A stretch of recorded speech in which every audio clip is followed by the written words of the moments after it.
Pag-uusapan nga pala natin ngayon ang totoong buhay ng isang ALS teacher. Kung ano nga ba talagang ginagawa namin, ano ang kaibahan namin sa regular teachers, at kung sino-sino nga ba ang mga learners na tinutulungan namin. So today, gusto ko lang mag-share ng kaunting kwento tungkol sa buhay ko bilang isang ALS teacher. Alam ko, minsan naririnig nyo na ang salitang ALS, pero hindi lahat alam kung ano talagang ginagawa namin. Kaya naman ngayon, ikukwento ko sa inyo. Sa totoo lang, iba talaga ang takbo ng araw namin bilang ALS teacher. Hindi kagaya ng regular teachers na may fixed classroom at oras. Kami, kung saan may learner, doon kami. Minsan sa barangay hall, minsan naman sa covered court, minsan kahit sa gilid ng kalsada basta may lilim. May time din na nasa bahay pa mismo ng learner ako nagtuturo. Ganun kami ka-flexible na mga ALS teachers. Hindi pwedeng maghintay lang. Dapat ikaw mismo yung lumalapit at naghahanap ng mga learners mo.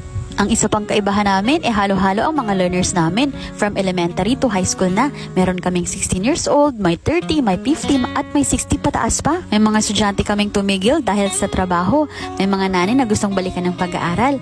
May mga construction worker. Minsan naman may PWD learner na kailangan ng special approach. Imagine lahat ng yan nasa isang session lang. Nako, kailangan talaga ng mahabang pasensya. Kaya dapat marunong ka talagang mag-adjust. Hindi pwedeng iisang style lang ang gagamitin mo.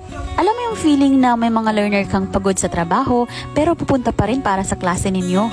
May mga nanay rin na isasama pa ang baby niya kasi walang magbabantay. Pero gusto pa rin niyang matuto. Nakakataba ng puso, di ba?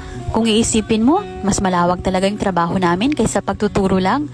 Kami na rin kasi ang nag-house visit, nag-aasikaso ng mga modules nila, nagpapa-profile, nagmo-monitor, nag-orient ang mga parents, may mga community coordination pa nga kami. Pero okay lang kasi bawat learner may kwento at bawat kwento may pangarap. Pero alam nyo, ang pinakamagandang part dito, yung makita mong unti-unti silang nagbabago. Yung dating nahihiya, biglang nagbabasa na ng malakas. Yung dating walang tiwala sa sarili, biglang nangangarap na ulit. At syempre, yung pinakamalupit, kapag pumasa na sila sa A&E exam. Iba talaga siya, promise, fulfilling. Ang pagiging ALS teacher ay higit pa sa pagtuturo. Isa kaming mentor, guidance counselor. Minsan nanay at tatay pa nga eh.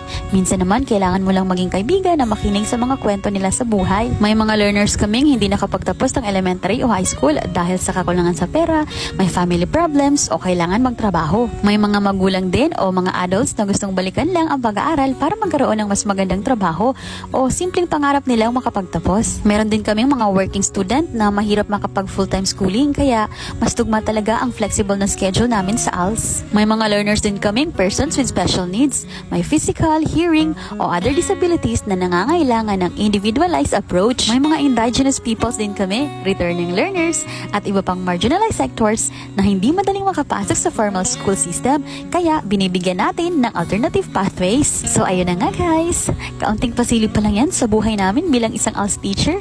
Hindi madali pero sobrang worth it. Sana mas madami pang makaalam at maka-appreciate ng ALS, lalo na sa mga learners na talagang nagsusumikap. Kaya kung may mga kakilala kayong hindi nakapagtapos ng elementary o junior high school, mag-message lang kayo ha.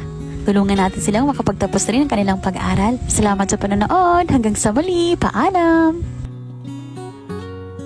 Isang gabay, isang rehiyon, isang pangarap. Ang Sergeant 9 tayo magtatagumpay. Kapitan Dipolog, Isabela sumisigaw. Pagadian, Sulo, Zamboanga lumalaban. Norte, Sur at Sibugay, hawak kamay. Pangarap ng bawat isa, sabay-sabay.